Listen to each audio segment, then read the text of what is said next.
sabiendo, mucho más temprano que tarde, de nuevo abrirán las grandes alamedas por donde pase el hombre libre para construir.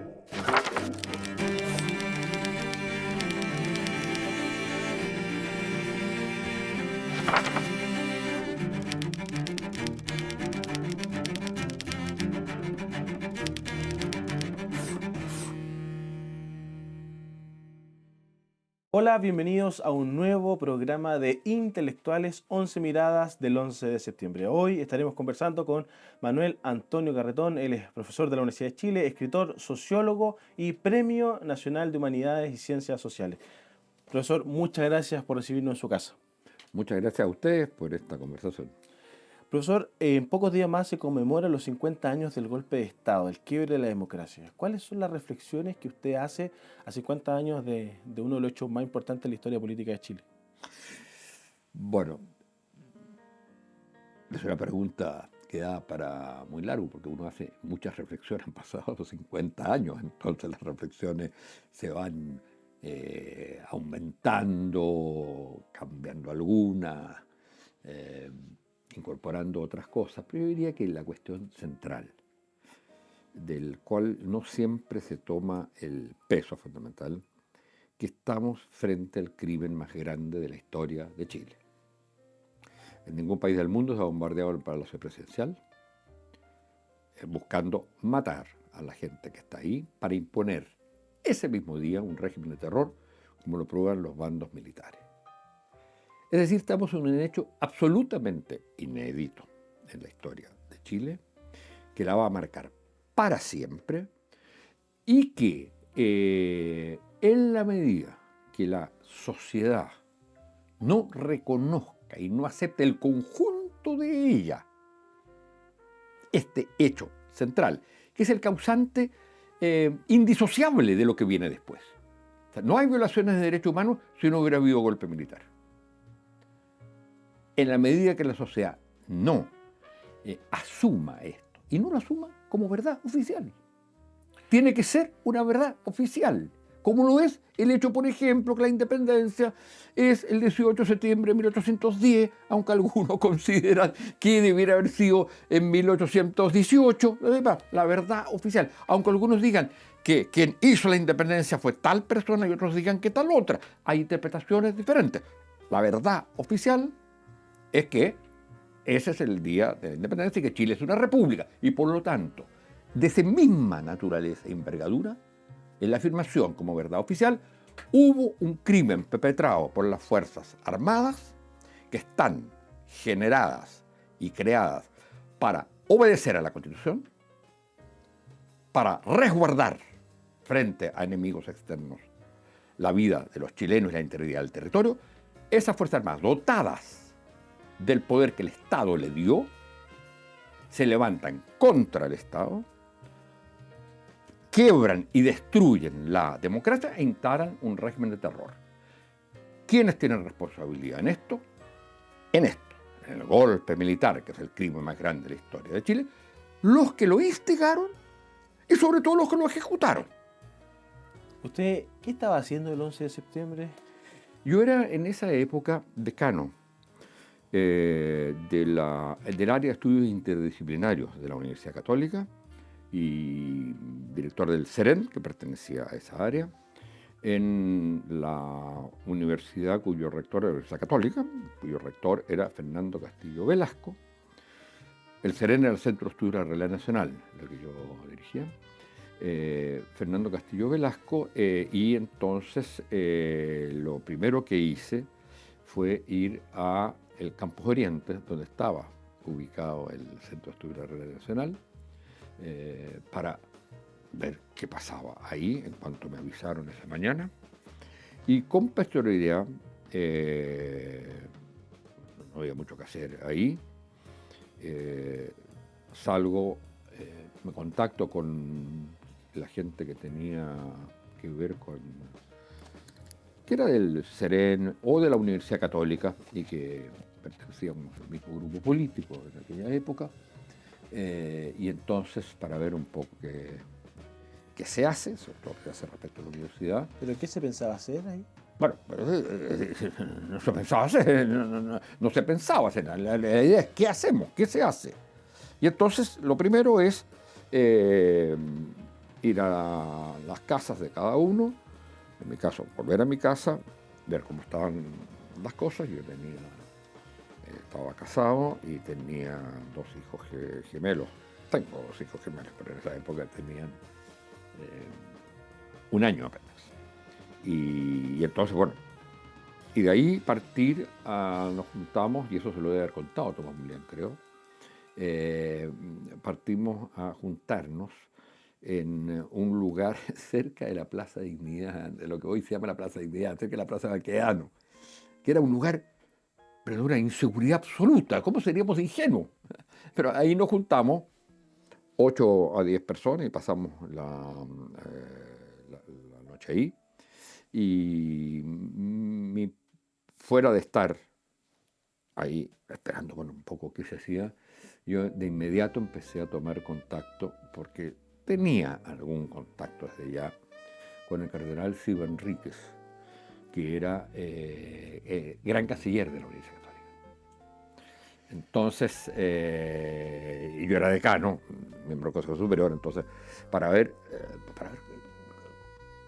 la información, lo que sabía, para ver qué iba a pasar con la universidad. Bueno, y los días siguientes estaba así, uno no se podía mover. Y después que se puede salir de ahí,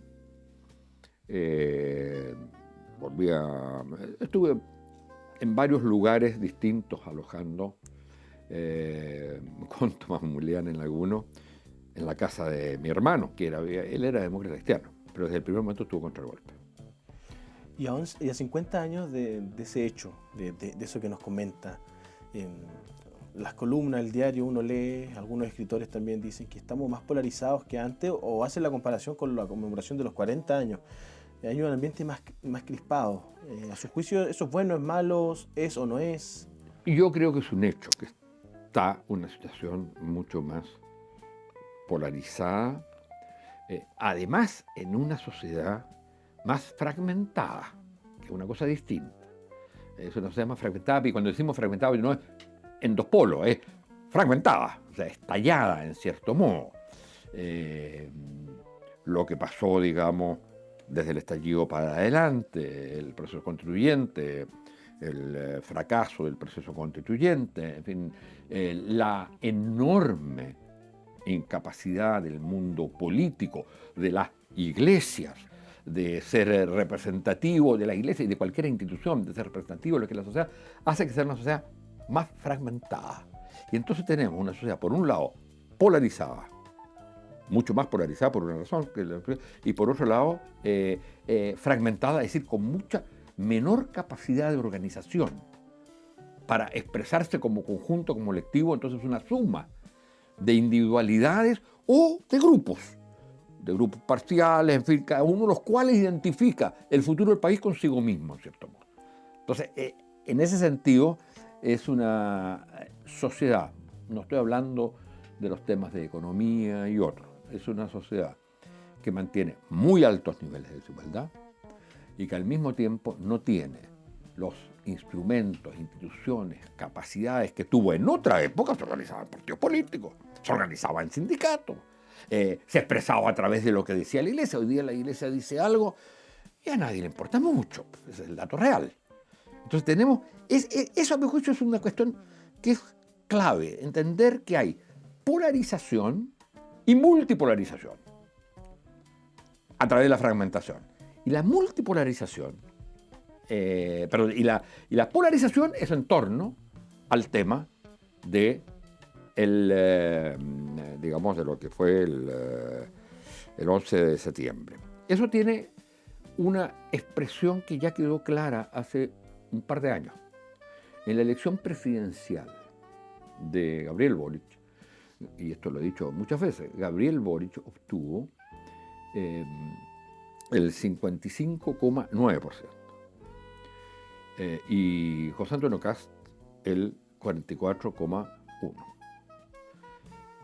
En la el plebiscito, que significa, simbólicamente, el término de la dictadura que nace con el golpe militar, José Miguel Castro tuvo 44,1 y Gabriel Boric 55,9. No es curioso que sea exactamente el mismo porcentaje. Por supuesto, la sociedad ha cambiado, hay mucho más gente votando, mucho más, nosotros pasamos, creo que 3, 4 millones a 15 millones o a 14 millones, no me acuerdo cuánto es el número. Y el mismo dato de las parlamentarias del 73, pero al revés. 44 la Unidad Popular y 55 obtiene la oposición. Claro, pero hay una diferencia ahí, que la oposición estaba formada ahí por dos bloques. Pero en este caso estamos hablando de CAS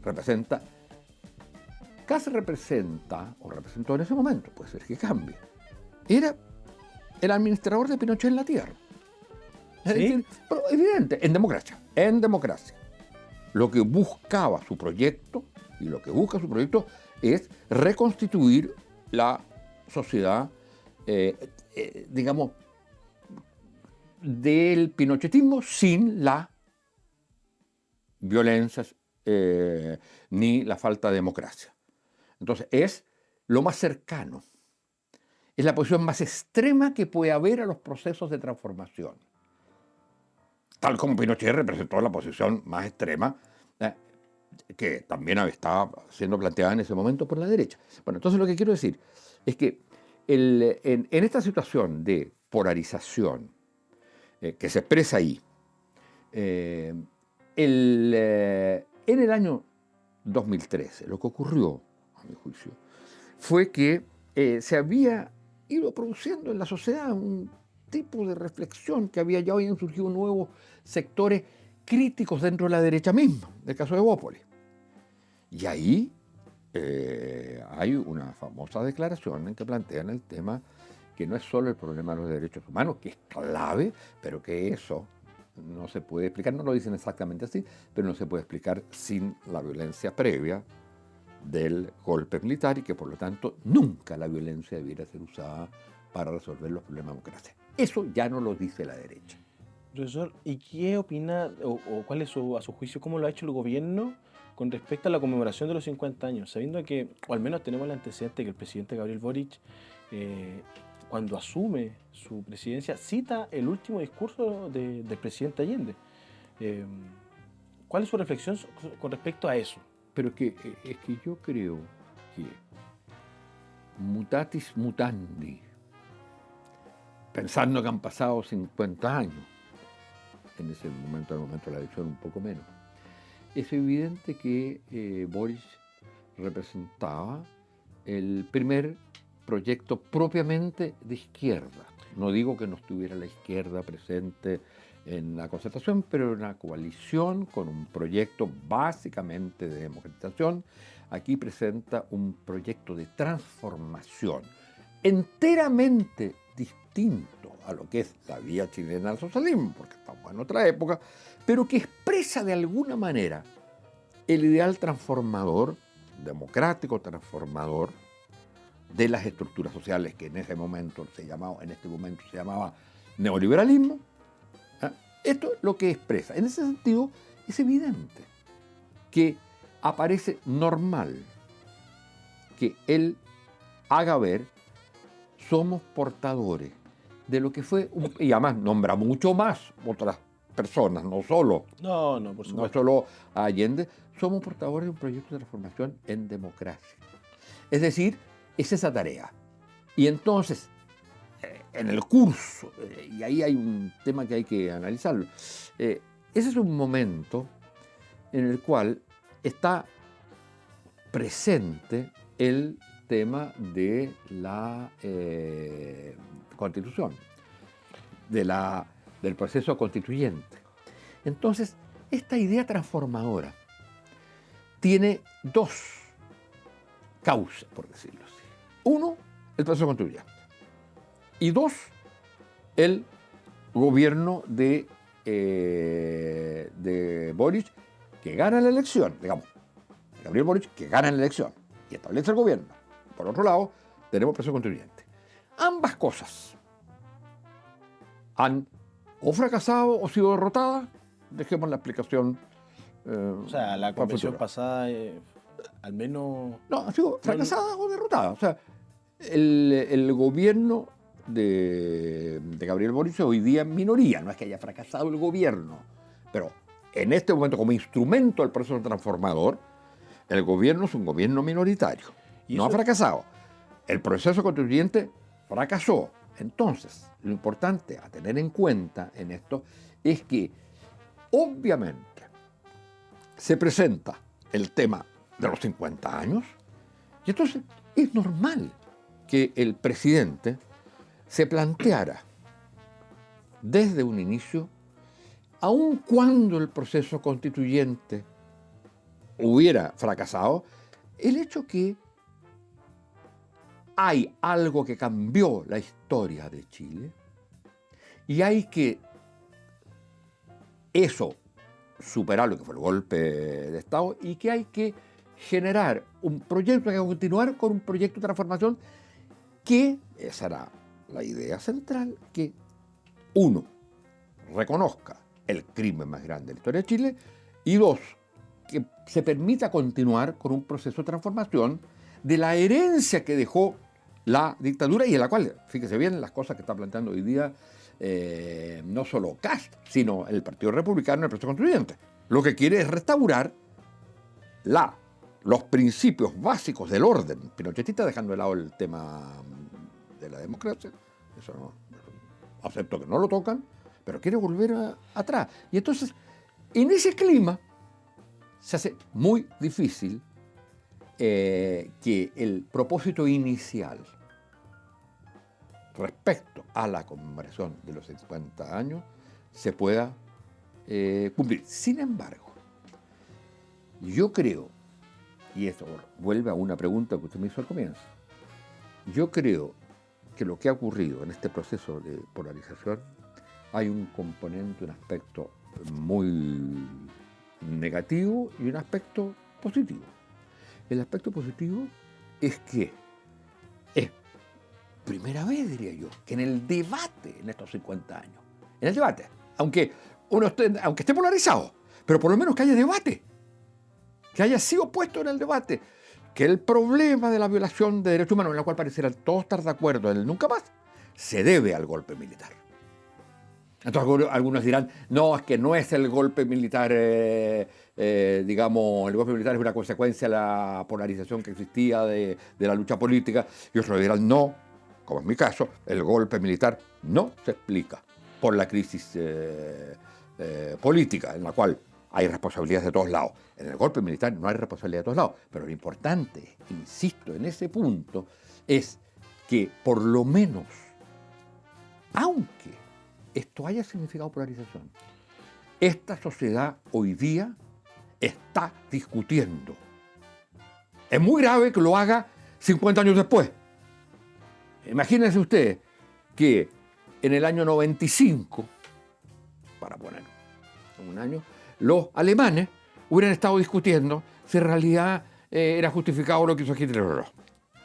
Somos, en ese sentido, una sociedad, yo diría que uno puede criticar, pero muy radicalmente, una sociedad incapaz de haberse dado cuenta que ahí se cometió un crimen que no tiene no tiene explicación. La única explicación es la decisión que toman quienes quieren cometer el crimen.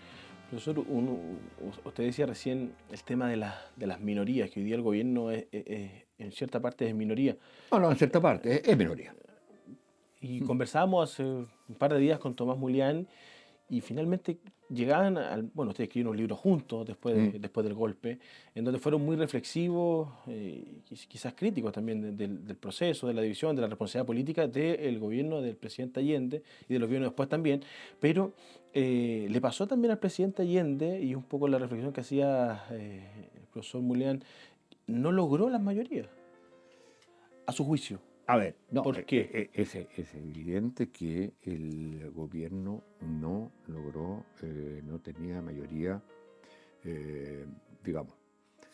Se puede discutir si había mayoría social o no. Porque Sí.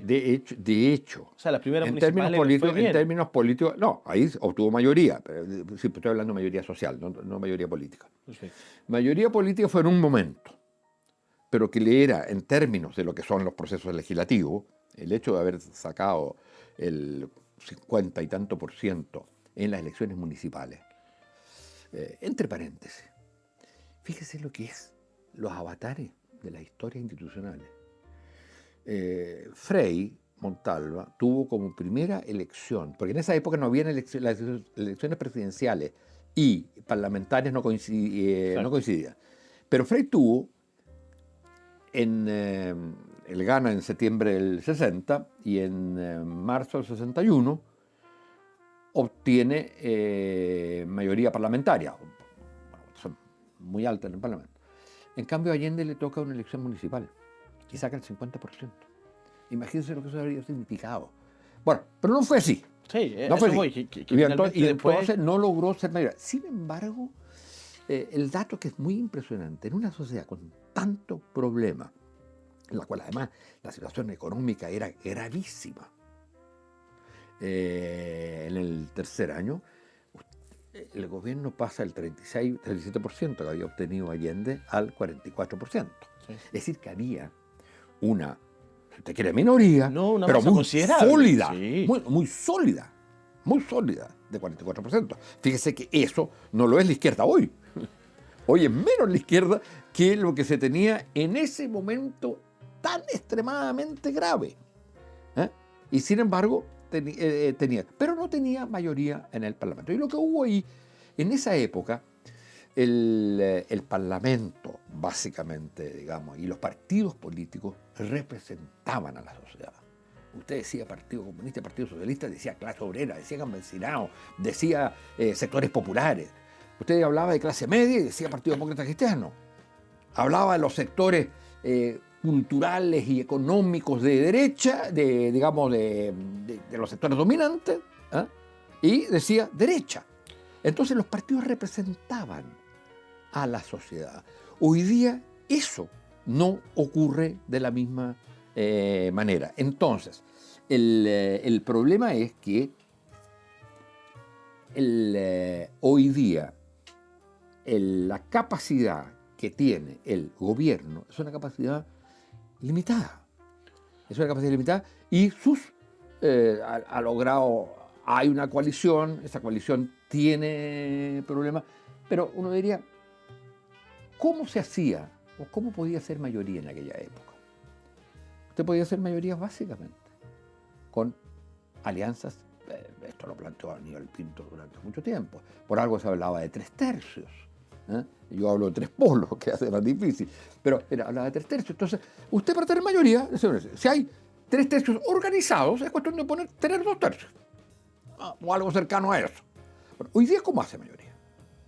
Bueno, el problema en la Unidad Popular fue que siendo esa la posibilidad de tener mayoría, se pensaba que haciendo transformaciones que significaban avances significativos para el pueblo, para los sectores populares, usted iba a llegar a ser mayoría. Y no, para tener mayoría tenía que tener alianzas políticas. Hoy día, si usted tuviera alianzas políticas, no tiene necesariamente mayoría. Y con respecto a eso, profesor, la DC juega un rol fundamental aquí. Según su criterio, es uno de estos polos. Está ahí... ¿Cuándo? Hace 50 años. Hace 50 años. Hoy día ninguno. Hoy día no. Pero hace 50 años la DC juega un rol fundamental. Porque de alguna u otra manera, hasta el final del gobierno del presidente Allende, no logra llegar a un acuerdo con Patricio Aylwin? ¿Y qué es lo que hace la derecha o el Partido Nacional o los personeros de ese entonces, que sí logran cautivar o convencer, persuadir, como usted quiera llamarlo, a la democracia cristiana, a ese tercer polo que básicamente era lo que faltaba? ¿Qué pasó ahí con el presidente Allende? ¿La muñeca falló? ¿Las divisiones dentro de la Unidad Popular misma? A su juicio, ¿cómo lo ve usted? Yo creo que no es una respuesta fácil. Uno diría que la única posibilidad, es decir, ubiquémonos en lo que es el momento en que asume Salvador Allende y la Unidad Popular. Viene de ser derrotada la democracia cristiana, que había hecho, a través con Eduardo Frei Montalva, un muy buen gobierno. Se le hace muy difícil al centro político, porque las campañas generan muchos roces, muchos problemas. Si hubiera habido una coalición democracia cristiana, unidad popular antes de las elecciones, eso era factible. Pero tampoco era factible porque un gobierno exitoso lo que dice: me voy a proyectar. Y a su vez, dentro de la unidad popular había una enorme desconfianza respecto a la democracia cristiana y una crítica al gobierno de Frei, reconociendo lo que había avanzado, sin embargo, por su incapacidad de haber realizado transformaciones más profundas. Y entonces la izquierda la que dice: bueno, nosotros vamos a hacer aquello que Frei no hizo y vamos a hacer realmente una revolución en democracia. Entonces, esos tres, ahí estamos en presencia de tres polos, claramente, Sí. que se hace muy difícil. Era el único momento posible si se hubiera hecho ahí una coalición, pero ahí tampoco era posible. Pero se hizo después para el otro lado. Sí, pero por eso, déjeme seguir. Por eso mismo, el problema es que no habiendo ahí hecho una coalición, que es muy difícil en un momento postelectoral, en que hay ganadores y perdedores. Sí. ¿Ah? Ya. Entonces, en el escenario que se constituye, el escenario es un escenario bipolar. Y eso hay que tenerlo claro. Desde el primer momento hay un sector que dice: queremos hacer una revolución socialista en democracia. Queremos superar el capitalismo. Y hay otro sector que dice: no queremos que reemplacen al capitalismo, hay que eliminar el proyecto de transformación socialista. ¿Cuál es la lógica, la racionalidad del bloque de la Unidad Popular? Tenemos que cumplir el programa porque con eso hacemos el socialismo y además logramos que la gran mayoría del país apoye, porque son medidas que van a mejorar las condiciones de los distintos sectores sociales, incluidas las clases medias. Entonces, su lógica es: tenemos que cumplir el programa de todas maneras. ¿Y cuál es la lógica del otro? Tenemos que eliminarlo. La lógica del sector de la derecha y del bloque capital, y eso lo dice Nixon con toda claridad. Lo dice Nixon, lo dice Kissinger. Va Agustín Edwards a hablar con ellos para pedirles que intervengan. Y la intervención comienza antes que llegue Allende. Entonces, el gran problema es que estos dos polos van a buscar de alguna manera atraer al otro. El polo de la Unidad Popular lo que va a buscar es hacer transformaciones que hagan que los sectores que apoyan a la democracia cristiana terminen apoyando también a la Unidad Popular. En cambio, ¿qué es lo que va a buscar la derecha?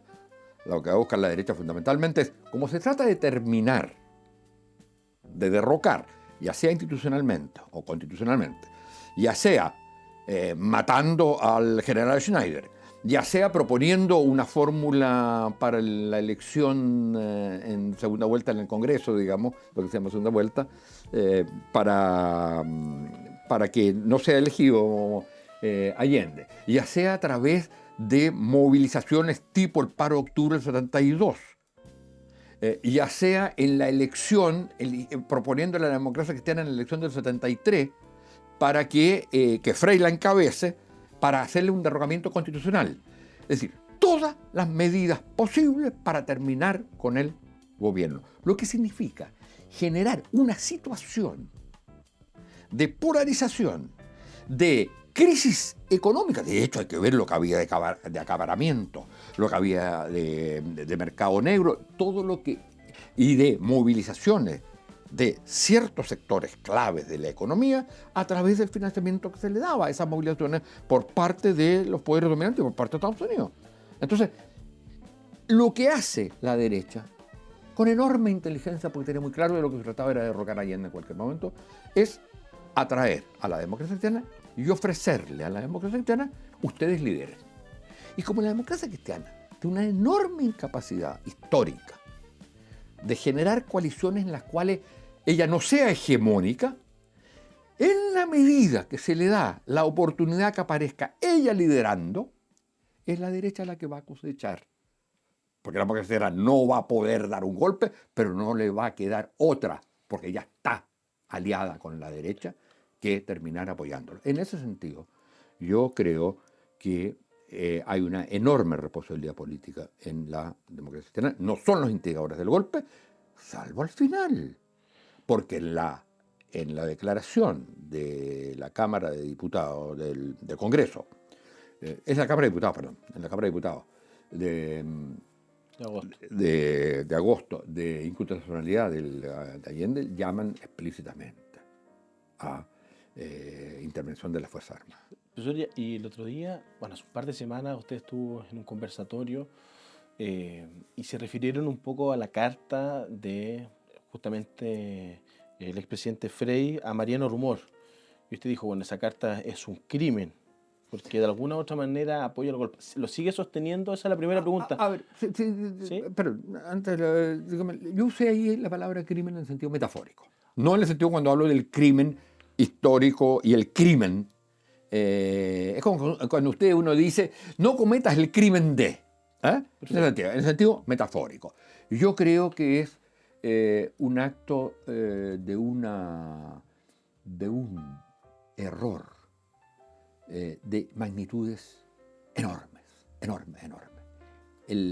Porque lo que hace es casi repetir lo que sí dijo Genaro Aragán en ese mismo foro, que Frei había dicho en un momento: los militares nos salvaron.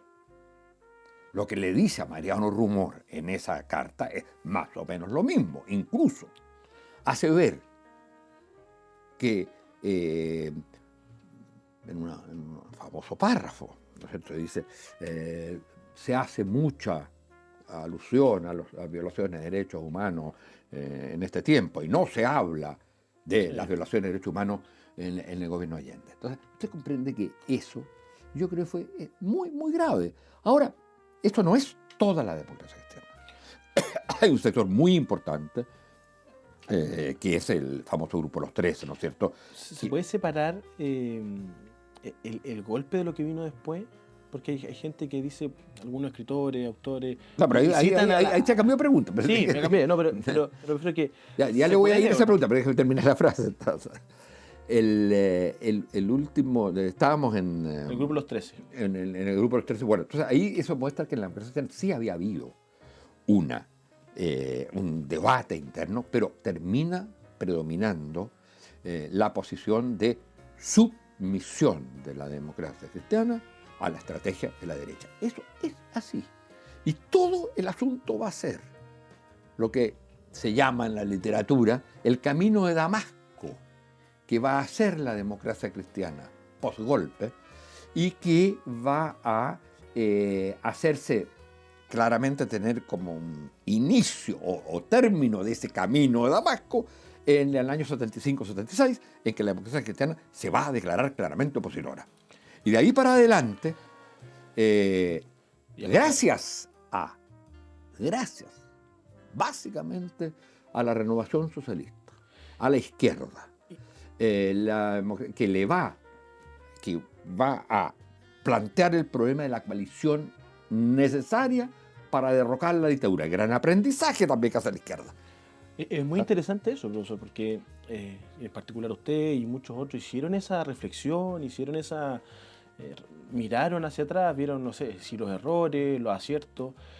Mi pregunta es, al día de hoy, ¿usted ve que la coalición de gobierno, especialmente la nueva izquierda chilena, ha hecho esa reflexión sobre el socialismo, sobre la unidad popular, sobre la figura del presidente Allende? Porque ustedes fueron los primeros que lo hicieron. Mire, ¿Usted lo ve hoy día? Bueno, primero que nada estamos hablando de una generación distinta y de una generación que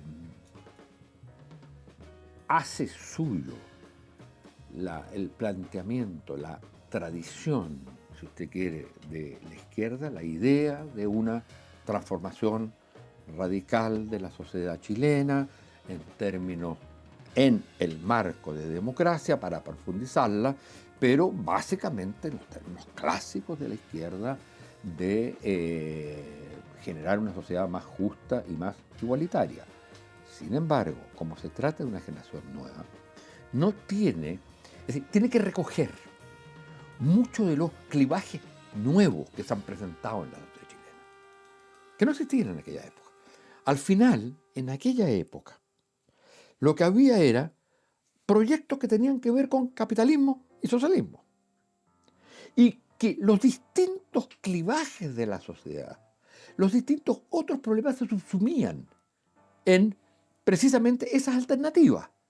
Capitalismo, socialismo o lo que la democracia cristiana habría llamado sociedad comunitaria, que no era ni capitalismo ni socialismo, pero que era una cierta propuesta. Y entonces los partidos que expresaban a la sociedad presentaban esos proyectos. Hoy día transformar la sociedad implica hacerse cargo de la crisis medioambiental, implica hacerse cargo de las demandas del feminismo, implica hacerse cargo de las demandas territoriales, implica hacerse cargo de las demandas del pueblo mapuche, mantener la idea central de la igualdad. Y no coinciden, eso, no se expresan todo, no se subsumen todo en un proyecto del socialismo. Y entonces hay una enorme dificultad para cualquier proyecto de izquierda. ¿En qué consiste la nueva sociedad? ¿En qué consisten las transformaciones de la sociedad? Faltaba un poco de reflexión. A ver, es que Por lo difícil que es. yo diría, hay que faltaba o no faltaba, no lo sé. Lo que digo es extremadamente difícil plantearse un proyecto que dé cuenta de todos esos clivajes, que al mismo tiempo se plantee el problema del clivaje central de la sociedad chilena, que es el que genera el bombardeo de la moneda, y entonces esas fuerzas tienen que generar eso. Ahora, ¿cómo funcionan la política? Funciona que cada cierto tiempo hay elecciones.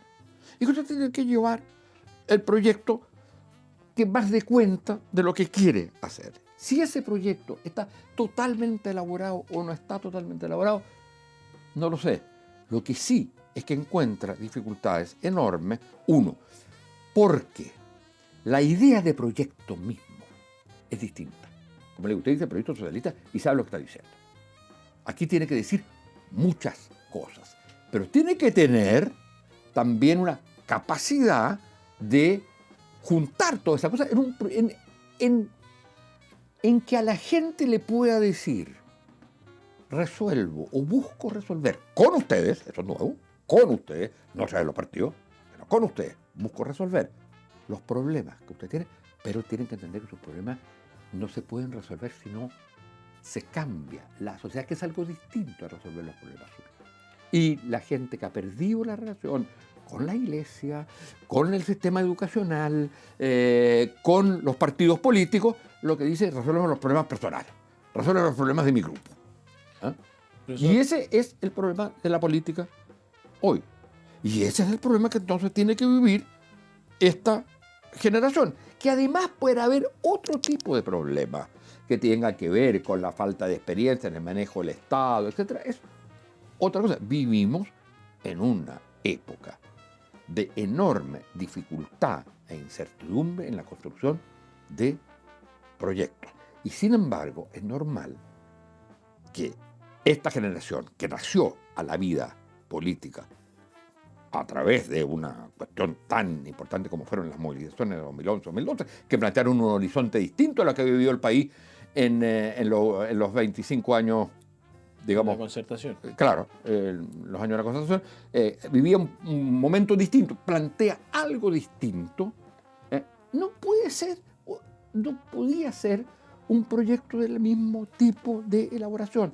Y por eso era tan importante que hubiera sido algo más, o que fuera algo más, y ahora lo es, de la pura izquierda. Entonces, hay que entender que estamos en un tipo de política muy distinto al de hace 50 años. Y que es normal, sin embargo, que las generaciones nuevas entiendan o piense que todavía es posible pensar en la política como se pensaba antes para hacer cosas nuevas.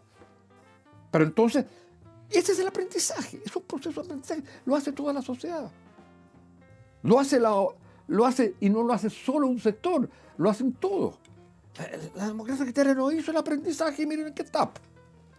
La derecha, en cambio, tiene una posición mucho más simple.